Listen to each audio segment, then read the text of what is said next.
selamat datang di Sehat Jiwa, Sehat Raga bareng mahasiswa. Kali ini kita akan membahas tentang kesehatan mental nih. Tapi sebelumnya, kita perkenalan diri dulu kali ya. Oke. Halo semuanya, perkenalkan nama saya Aulia Faliha. Nama saya Putri Salsabila.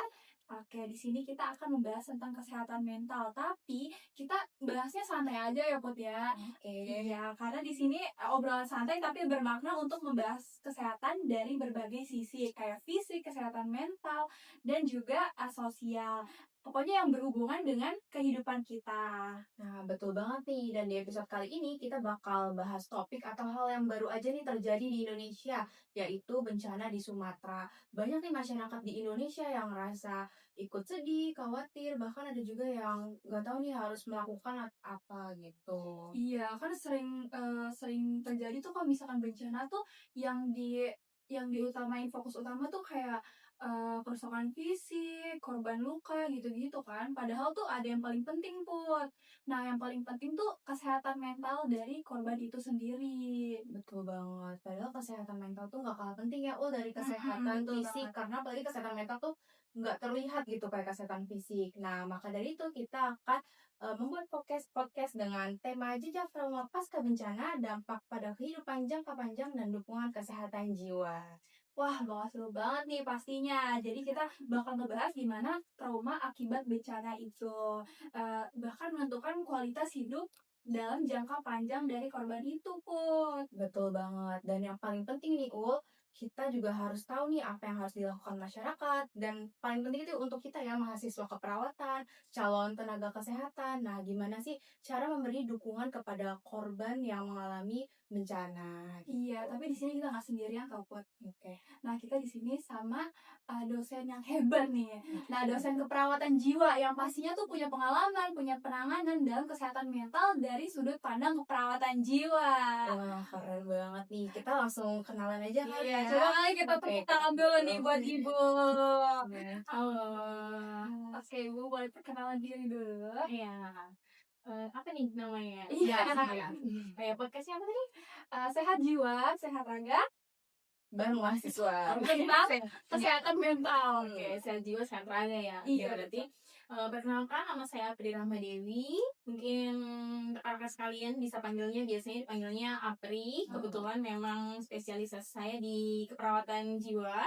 Yang mungkin nanti bisa ngobrol-ngobrol ya. Maksudnya nggak hebat juga. Kita sharing-sharing pengalaman, pengetahuan untuk menghadapi hal-hal yang baru-baru aja terjadi atau kesehatan jiwa di lingkungan kita sekitar gitu. Oke, baik. Terima kasih banyak Ibu Apri telah datang. Sudah meluangkan waktunya nih buat ngobrol-ngobrol bareng sama kita. Oke, ya tanpa lama-lama lagi kita langsung pembahasan kali ya Bu. Oh ya, Ayo. apa nih yang mau dibahas? Jadi kan Kayaknya kemarin baru iya, iya betul Bu. ya. Enggak, santai aja. Oh ya. Jadi kan kemarin lagi bencana, habis bencana ya Bu, pasca bencana. Terus kayak banyak nih anak-anak yang jauh kepisah sama orang tuanya atau juga orang-orang yang kepisah dari keluarganya. Nah, mereka tuh kan pasti trauma ya Bu jadinya. Nah, sebenarnya apa sih Bu trauma pasca bencana itu dari sudut pandang keperawatan jiwa? Oke, jelas ya. Kalau misalnya kita berkata bencana itu pasti menimbulkan trauma. Pasti kita sering dengar dong, apa sih trauma gitu. Tidak hanya di bencana, hal-hal yang standar aja saya trauma nih melakukan ini gitu. Saya nggak mau lagi nih gitu. Yang pasti adalah trauma itu adalah sesuatu hal yang tidak menyenangkan atau sesuatu hal yang membuat kita merasa secara psikologis itu menimbulkan sesuatu yang tidak menyenangkan gitu ya. Kemudian trauma itu sendiri tidak hanya terjadi di bencana, tapi di hal-hal yang lainnya. Sesuatu yang tidak membuat kita tidak nyaman dan itu bisa membuat kita menjadi melakukan perubahan suatu sikap terhadap sesuatu itu disebut trauma. Misalnya ada orang trauma nih makan durian misalnya. Nah, itu kan pasti dia punya pengalaman yang tidak menyenangkan terhadap itu gitu kan. Makanya dia trauma. Orang lain kok ada yang tidak seperti itu ya. Nah, kalau misalnya di kasus bencana apalagi gitu ya, itu kan adalah suatu peristiwa yang mendadak, kemudian secara tiba-tiba dalam tubuh, pasti seseorang itu menganalogikan sesuatu itu sebagai suatu respon yang sangat tidak menyenangkan dengan hal tersebut, belum kehilangannya dan lain sebagainya. Nah, itu disebut dengan trauma. Kalau misalnya dipandang dari segi keperawatan jiwa, jelas itu adalah suatu peristiwa yang tidak menyenangkan, baik itu psikologis, terus kemudian fisik juga, dan mempengaruhi seluruh rangkaian dari kehidupan individu tersebut. Makanya seorang individu itu bisa mengatakan bahwa dia trauma nih, gitu. Oke, baik. Jadi dari sudut pandang keperawatan jiwa itu adalah suatu hal yang tidak menyenangkan ya Iya, Ibu ya. pengalaman emosional yang tidak Betul, menyenangkan. nggak hanya dari bencana tapi suatu hal yang bilang trauma itu juga adalah Iya. ya salah satu sudut pandangnya. Nah Ibu kalau misalnya dari bencana nih apa aja sih reaksi psikologis awal atau gejala yang biasanya dialami sama korban-korban pasca bencana? Oke. Sebenarnya kalau misalnya bencana itu kita bisa membagi dalam beberapa respon ya. Yang pertama itu biasanya respon di 24 sampai 48 jam. Itu tuh biasanya fasenya disebut dengan fase impact ya. Fase impact itu tuh biasanya sampai 48 jam. Seseorang itu kadang-kadang belum menyadari traumanya. Jadi di fase itu mereka akan panik, gelisah, cemas, karena kan posisinya saat bencana datang itu kan tiba-tiba gitu. Jadi mereka tidak ready, namanya bencana ya. Bencana itu kan sesuatu yang datangnya tiba-tiba kan gitu. Jadi orang itu tidak mempersiapkan dirinya gitu. Jadi respon 24 sampai 48 jam itu pasti ada panik, gelisah. Kadang mereka juga ada yang berespon bahwa ini benar atau enggak gitu, beneran atau enggak gitu. Dan respon itu yang paling sering banyak muncul di poin gelisah, cemas, panik, takut gitu. Seperti kondisi saudara-saudara kita ya, yang ada di sana ya. Iya betul. Saat 24 sampai 48 jam ya mereka ketakutan, bagaimana gitu, gelisah, kemudian panik untuk menyelamatkan, ada yang menyelamatkan diri, kemudian dan lain sebagainya. Belum berpikiran untuk mencari apa dan lain sebagainya itu belum. Itu respon 24 sampai 48 jam ya seseorang.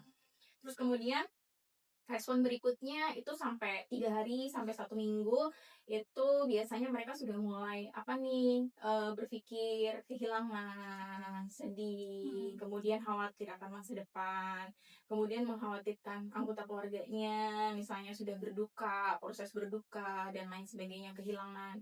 Kemudian nanti bisa lanjut sampai 6 bulan sampai tahunan gitu ya.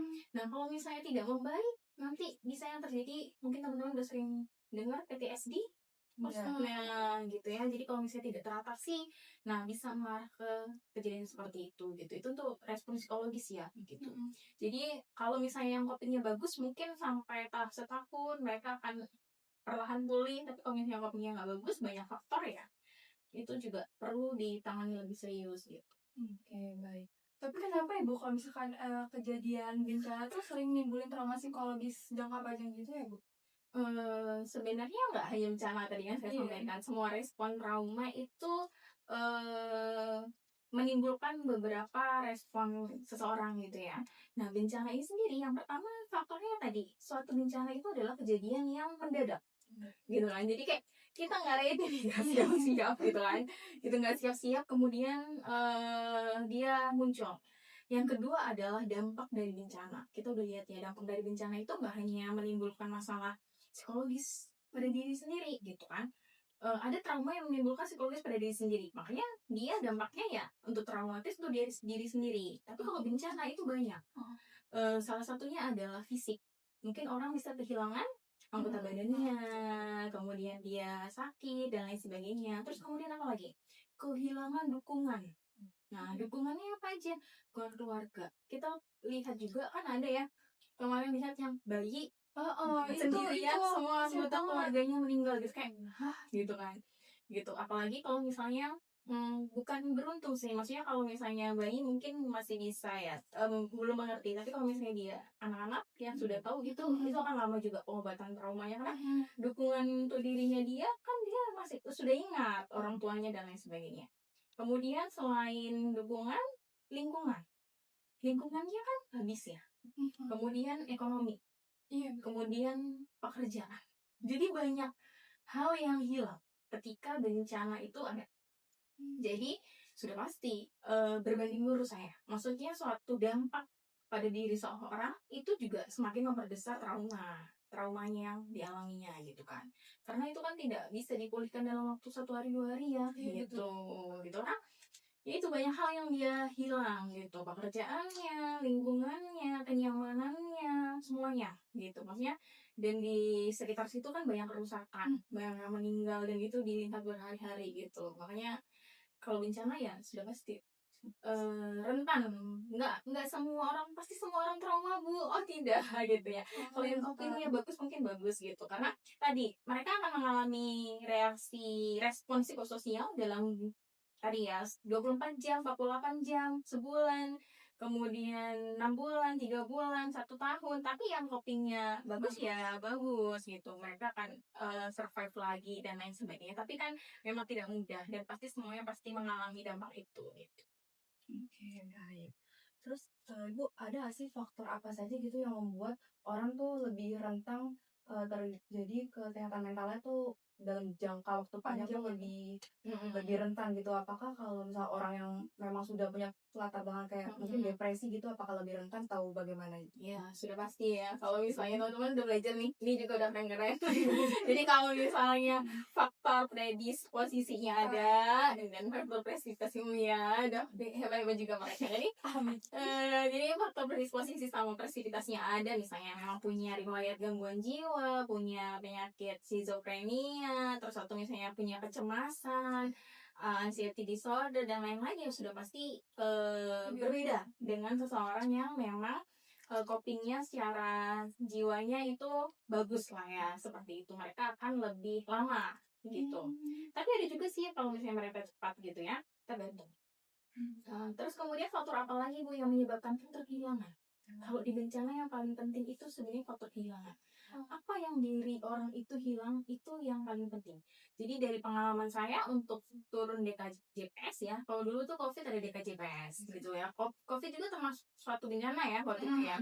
DKJPS itu kita turun itu banyaknya kehilangan gitu. Terus tahun berapa ya? Saya tahun udah jadi dua ya. Tahun 2019 ya. Gitu saya waktu itu dinasnya di Pamuyanan kalau nggak salah Bogor mana ya itu ya. Itu terjadi puting beliung. Oh iya. Iya, jadi kebetulan pas jadi puting beliung dan pas banget lagi dinas. Jadi praktek di lingkungan tersebut terlihat adalah banyak traumanya itu yang beresiko anak-anak. Sama kayak yang orang tuanya ya. Enggak juga, karena sebenarnya waktu itu nggak banyak korban meninggal gitu, tapi anak-anak di situ resiko traumanya tinggi karena mereka ya tadi dibandingkan orang dewasa, mereka masih dari segi pengetahuan, dari segi kesiapan, itu mereka masih belum memahami itu. Apa sih arti bencana? Apa sih arti kehilangan? Kita lihat nggak di reels tuh yang anak kecil bilang ini tembok rumah aku sekarang temboknya udah nggak ada, kayak yang sedih banget kan. Terus ada juga yang dia bilang gini, besok bawain baju ya buat aku. Iya, Udah ya kan yang di Aceh itu kan, yang di Aceh bilang kan, besok bawain baju ya buat aku. Gitu. Karena mereka tuh belum sepenuhnya memahami itu seperti orang dewasa, jadi mereka responnya juga seperti itu gitu. Jadi yang dulu di Pamayanan itu sama, karena itu puting beliung dan hujan, itu setiap hujan ada hujan lagi rintik itu mereka ketakutan banget. Nah itu kan respon trauma ya gitu. Jadi sampai berapa lama tuh seperti itu. Jadi ya rentan seseorang dengan berbagai latar belakang, misalnya kehilangan, dia akan kehilangan semua anggota keluarganya. Ya berarti dia lebih rentan dibandingkan dengan orang yang anggota keluarganya masih sehat semua gitu. Terus rumahnya ada yang tertimbun tanah semua, ada yang tidak gitu, masih terselamatkan. Pasti rasanya akan berbeda. Iya benar. Jadi memang psikologis ini tidak bisa disamaratakan ya gitu. Maksudnya dia sakit demam kita kasih obat semuanya paracetamol tidak bisa. Jadi kita harus mengkaji benar-benar orang tersebut gitu kan. Orang tersebut responnya yang ini seperti apa, Beda-beda. Putri gimana, aku gimana misalnya gitu, saya gimana. Jadi setiap orang tuh berbeda-beda gitu. Kalau jiwa tuh uniknya itu gitu. Seru juga ya ternyata ya. Nah Bu, kira-kira nih Bu, tanda-tanda apa aja sih yang nunjukin kalau misalkan seseorang itu perlu bantuan psikologis gitu Bu? Oh ya, jadi Kalau misalnya ditanya nih, apakah perlu semuanya, di awal? Mhm. Itu perlu sebenarnya gitu. Ada namanya PFA ya, Iya. Psychological First Aid kan. Ya, Psychological First Aid itu memang harus kita berikan, ke semua orang dengan bencana ya, misalnya gitu ya. Di 24 sampai 48 jam apa yang harus kita bantu, apa yang harus kita berikan gitu ya.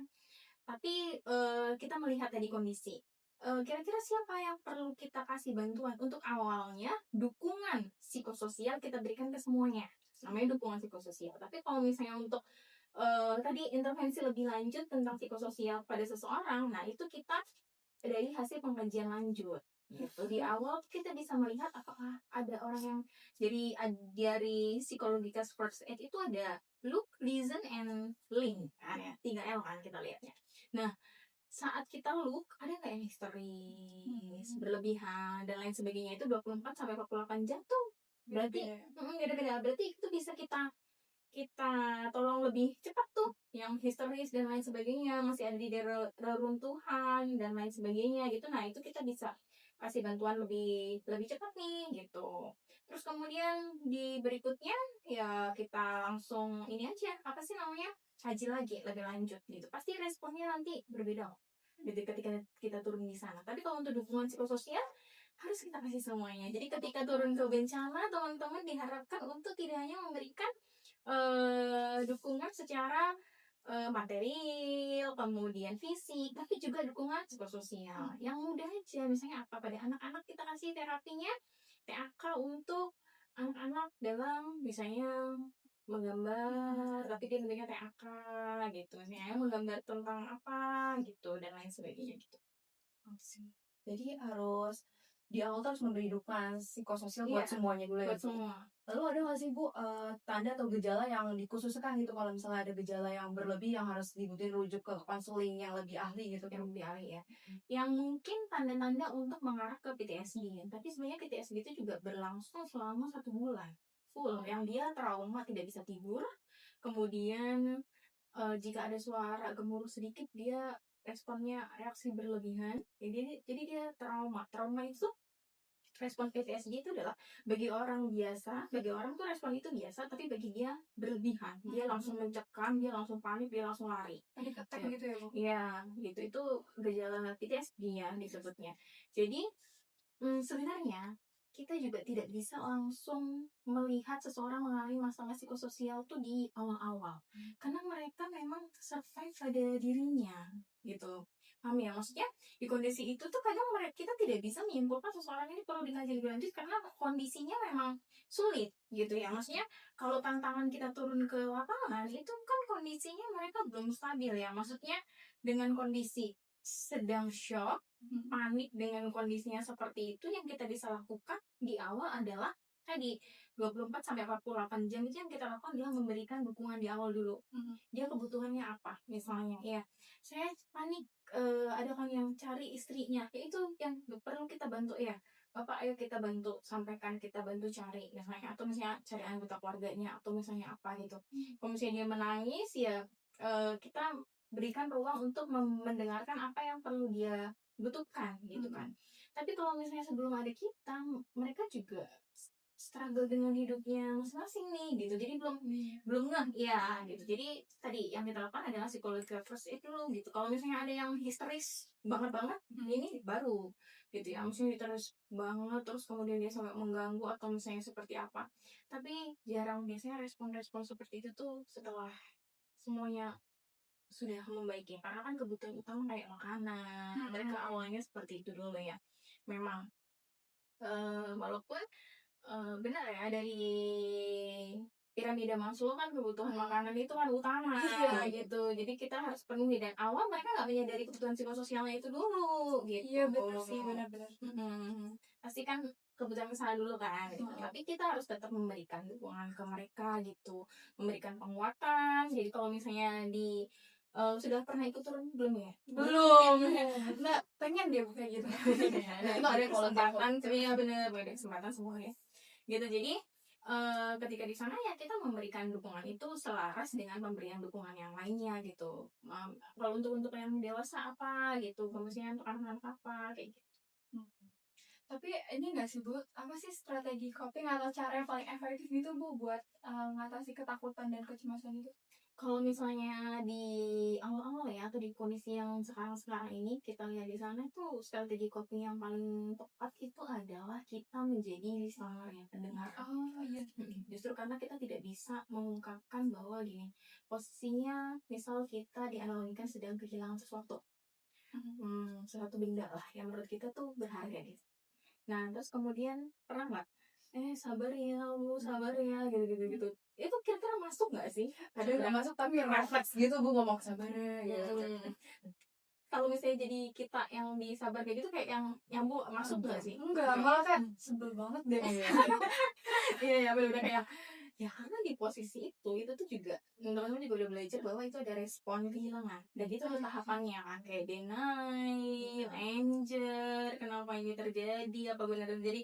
Dan di fase itu, fase yang paling tepat adalah kita memberikan dukungannya itu adalah mendengarkan apa yang mereka keluhkan, kemudian kita membantu yang kebutuhannya dia. Misalnya kebutuhannya dia saat itu apa? Kebutuhannya dia karena makanan, nggak ada makanan ya, berarti kita bantu secara material makanan dulu. Gitu. Kecemasannya karena apa? Misalnya dia bingung cari anggota keluarganya, udah kita bantu untuk dia ke tempat yang lain untuk cari anggota keluarganya gitu. Karena itu respon di awalnya. Jadi dalam kondisi bencana ya, psikologi first aid itu memang kita benar-benar menyediakan diri kita untuk mendengarkan apa sih yang mereka rasakan itu gitu. Kita jadi kalau misalnya ada sabar, ini adalah cobaan dan lain-lain itu boleh gitu, tapi biasanya ini kan kami mengerti kondisi ibu, kita sama-sama misalnya kayak gitu lebih kayak gitu responnya. Berarti kita dengar gitu ya Bu, dengerin. Tapi kalau dia nih Bu, nangis terus-terusan itu tetap kita dengerin aja? Apa harus kita alihin gitu? Kalau misalnya dia nangis terus-terusan, nah respon yang utama adalah posisinya dia di tempat yang membahayakan nggak? Kalau misalnya nih dia di tempat yang membahayakan, kita bisa ajak dia ke tempat yang lebih aman. Ibu, nanti akan ada petugas, udah saya sampaikan untuk membantu mencari ini anak ibu atau keluarga ibu. Mari Bu, kita ke tempat yang lebih aman. Terus kemudian kita bisa kasih air minum. Ibu udah minum aku belum? Kita minum terlebih dahulu kayak gitu. Nah, nanti diharapkannya bisa. Nanti ibu tenang ya. Nanti kita coba bantu semuanya di sini sedang berusaha dan lain sebagainya gitu. Karena kita juga nggak bisa kayak jangan nangis ya. Iya Ya, bener. nggak bisa benar gitu. Jadi yang apa ya, di kondisi seperti itu kita juga mengharapkan ya, apalagi di kondisi mencekam dan sebagainya, kayaknya wajar sih kalau misalnya orang mengalami ketakutan, dan kita tidak bisa mengatakan bahwa ibu jangan takut, enggak. Jadi kita tidak bisa merespon itu sebagai sesuatu yang mereka harus pulih segera gitu. Kalau menurut saya itu kayak kita memaksakan nggak sih? Maksudnya orang dia melalui itu, tapi kita selalu memberikan dukungan apa yang mereka butuhkan kayak gitu. Nah, makanya disebutnya dengan dukungan psikososial, bukan intervensi secara itu, karena yang mereka butuhkan saat itu dukungan psikososial dari kita nih gitu. Jadi kita kaji dia sampai di mana dan lain-lain. Oke, baik. Jadi peran kita tuh harus yang paling utama adalah mendengarkan ya Bu ya. Iya, mendengarkan, terus ya itu tadi, mendengarkan apa yang mereka keluhkan, baru kita atasin. Hal-hal sederhana yang bisa kalian lakukan, ya Kak, ajarkan tarik nafas dulu, terus kemudian breathing berdiri, terus kemudian apa lagi tuh? Relaksasi, progresif, biar mereka relax sambil senam-senam, melupakan sejenak kayak gitu ya. Hipnosis imagery agak sedikit kita ini kan ya, karena di situ ada poin-poin untuk mengingat masalah. Jadi kita harus memilih tindakan intervensi yang tepat nih buat mereka. Jangan sampai niat kita baik, mereka mengingat lagi, jadi muncul lagi tadi nangis lagi kayak gitu. Nah Bu, ada nggak sih masukan dari Ibu atau apa sih peran kita gitu sebagai mahasiswa keperawatan gitu untuk mengalami pada korban-korban yang pasca bencana gitu, peran kita tuh apa sih gitu fokus?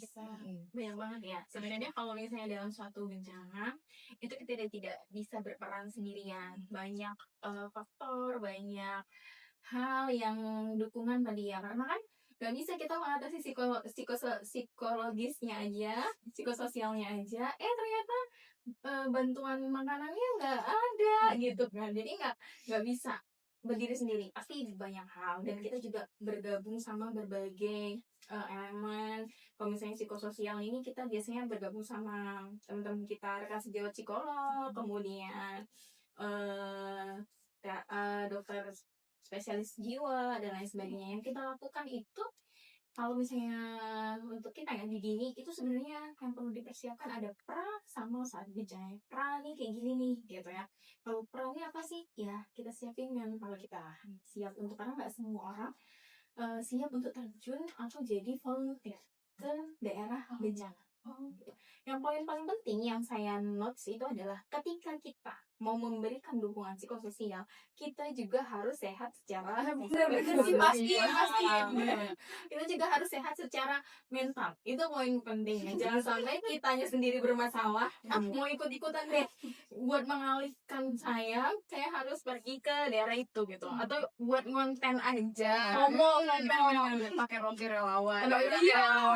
Terus untuk foto ini, karena di sana banyak energi negatif dan kita tidak bisa memberikan lagi energi negatif, kita harus memberikan energi yang positif gitu. Jadi kitanya juga harus siap dengan di tengah bencana itu gitu. Jadi yang kita persiapkan adalah siap nggak kita memberikan dukungan psikososial, karena kemungkinan di sana energi kita juga akan habis. Banyak yang akan kita berikan dukungan karena mereka di sana kondisinya seperti itu gitu. Jadi kita kalau misalnya kita berangkat dengan kondisi kita juga mentalnya down, terus kemudian kita nggak siap sebagai relawan, khawatirnya kita tidak memberikan dampak yang banyak gitu. Jadi poin pertama ya dari siapin dulu. Siapin. Kemudian apa lagi nih yang disiapin? Yang kedua tadi gitu ya, mengetahui apa basic-basic dukungan psikososial yang akan dilakukan gitu ya. Jangan sampai kita menambahkan trauma bagi mereka gitu ya. Pasti teman-teman di sini kalau yang keperawatan dan lain-lain udah keren banget, pasti kan udah belajar nih apa aja yang harus dilakukan gitu ya. Tadi ya kita mendengarkan mereka, terus kemudian kita memberikan motivasi, kita kasih dukungan, kemudian dan lain-lain gitu. Dan nanti berjalan juga sama tim, karena pasti seperti itu ada timnya gitu. Berarti yang pertama tuh harus siap mental kita Siap, sendiri nih. Terus Mm-mm. jangan apa tuh? Dan panik. Jangan FOMO. Jangan fokus, jangan jangan cuma buat Instagram. Iya, benar. takutnya kan salah di temen-temennya kayak pengen nyoba gitu. Terus pakai rompi lomba. Karena di sana ya itu lumayan berat ya, karena kan banyak harus yang kita tolong gitu. Maksudnya kan itu beneran gitu, dan nggak semudah itu kondisinya. Jadi kalau saat kita memberikan motivasi, mungkin akan banyak hal yang kayak gini. Gimana motivasinya? Semuanya udah hilang. Gitu. Jadi kita harus benar-benar. Tapi kalau misalnya terjun di suatu seperti itu, saya yakin dengan sendirinya empati kita akan benar-benar ya benar, karena kan kondisinya kita bisa menyesuaikan lah gitu di sana. Memberikan motivasi itu juga kita menyesuaikan gitu kan, karena kan motivasi mereka saat ini adalah yang penting bisa hidup dulu gitu kan, untuk diri sendiri di kondisi mencekam seperti itu kan. Yang paling penting bertahan hidup kan gitu. Mereka bisa bertahan hidup, terus biasanya paling penting itu anggota keluarga, mereka akan cari anggota keluarganya gitu. Nah itu kita bisa bantu, harus bisa bantu lah gitu, memberikan penguatan dukungan psikososial tersebut gitu. Banyak hal. Nah nanti baru terapinya sih kayaknya nggak harus dijelasin ya teman-temannya, karena di sini udah pinter semua. Mulai dari terapi untuk anak-anak, nanti lansia ada sendiri, dewasa ada sendiri, kayak gitu. Ya, keren-keren. Makasih Bu. Nggak terasa ya, ternyata sudah di penghujung acara kita ngobrol seru banget. seru Jadi banget, banyak banyak ilmu ilmu. bermanfaat untuk kita, terutama nih buat mahasiswa keperawatan nih kita ya. Mungkin kita bisa jadi relawan suatu hari nanti. Amin. Gitu. Kalau jadi relawan kan ada bencana ya, jadi jangan main. Jangan. Ya Allah, Gila itu. Maksudnya persiapannya kok seadanya aja ya. Iya. Tapi dukungan psikososial bisa diberikan di manapun, kapanpun. Benar, benar. Gitu. Gak cuma di bencana doang. Iya benar. Tapi yang paling penting kadang-kadang orang melewatkan itu tadi yang kayak di awal. Psikososial tuh nggak pernah diperhatikan di awal gitu. Iya. Justru itu yang Paling perlu kita penting. perhatikan. Iya. Gitu untuk mereka, supaya nggak terjadi berlanjut. gangguan psikososialnya. Karena hasil penelitian itu tahun 2024 kalau nggak salah, itu masih seseorang yang di Aceh. Ini sekarang mau di Aceh lagi. Aceh tsunami yang besar waktu itu. Yang tahun lalu. Yang 2014.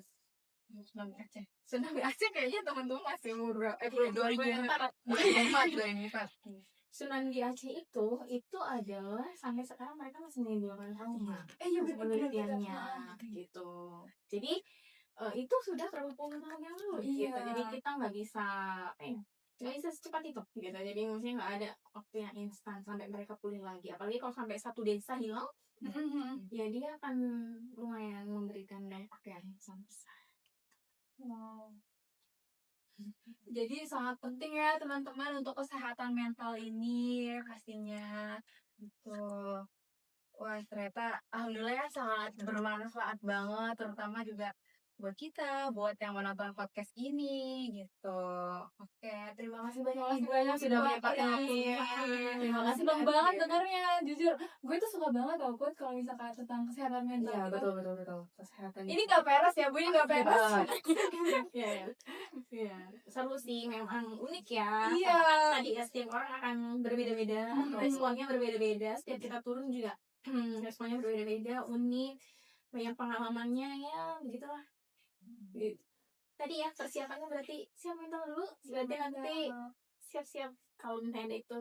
Tapi kan kalian jangan ada bencana. Jangan ya, kita berdoa semoga sehat-sehat semuanya ya, Amin. Indonesia ya. Amin. Segera pulih ya bumiku. Amin. Amin. Oke, dari Bu Apri kita belajar kalau penulisan itu kayak menata ulang puing-puing gitu ya, Bu. Jadi pelan-pelan aja tapi pasti, nggak harus sembuh pada hari itu juga gitu. Terima kasih banyak Ibu atas waktunya. Banyak banget nih ilmu-ilmu dan pengetahuan buat kita semua. Tuh. Nah, sebelum kita tutup nih, kita Ada pantun, pantun Ibu. Iya, Nanti gimana? Ibu bilang cakep ya Bu. Oke. Oke. Ayo Put. Oke. 1, 2, 3. Pergi ke hutan mencari rotan. Cakep. Di jalan bertemu burung merpati. Cakep. Walau hati terasa berat dan penuh beban, Cakep. jangan dipikul sendiri bagi cerita, biar hati ikut sembuh kembali. Yeay.